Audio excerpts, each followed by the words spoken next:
If you've been watching any of the videos in this channel for a period of time, you know by now that one of my deepest convictions is to help Christians achieve higher and higher levels professionally within their companies, in their career, so they can make a greater impact for Christ. So when I do my workshops across the U.S., I inevitably get to one of the sections of the workshop focused on how to accelerate our career growth. One of those tips is finding a mentor. Mentors can do an awful lot for our career, but as I take questions about this at these workshops, I have discovered a lot of people don't really understand their role in developing a mentoring relationship with somebody else, someone who's going to help them achieve great things in their career. That's what I'm going to do now in this video. I'm going to teach you about what it means to find a mentor, your role in that relationship, and why it's so important.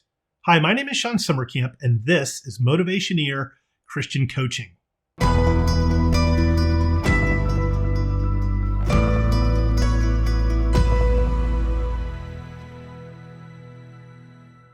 Don't forget to like and subscribe to this channel. Please hit the bell icon so you can be reminded every time I post a new video, which I do 2 times per week. Please also consider becoming a member at motivationeer.com. Your membership really supports this channel. Thank you. Okay, I'm going to start with dispelling what I would call a modern myth about mentoring. The idea that a mentor is supposed to constantly look out for you and put you under his or her wing is not the case. If you find somebody who's worthy of being a mentor, who's successful enough to even have anything to offer to be a mentor, they're really busy. They're not going to have time to, in a sense, coddle you. So the first thing to realize in a mentoring relationship is you are the one that sets the tone and pace of that relationship.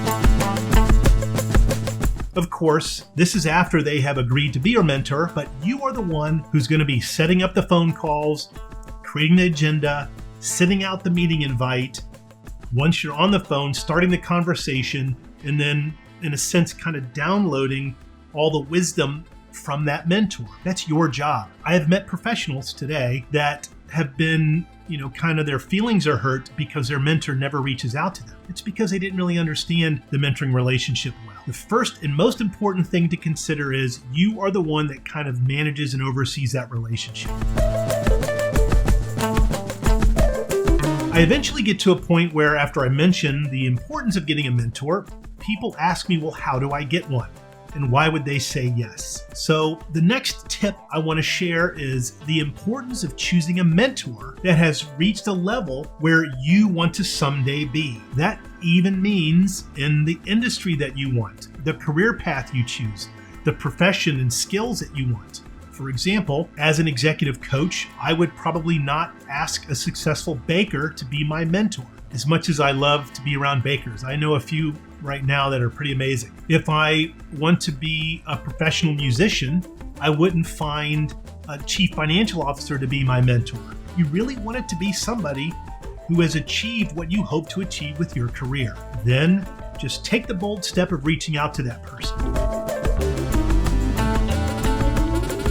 Imagine if someone came up to you and said, I really admire where you've gone in your career. If you don't mind, I'd really love to get some mentorship help from you to achieve something similar in my own career. What would you say if someone walked up to you and asked you that? It's likely you would say yes. Now, if you're cynical or you just overwhelmed with work, you might say no, which means somebody might say no to you as well, of course. So what you want to do is pick 2 or 3 people that are where you want to be and then start reaching out to them.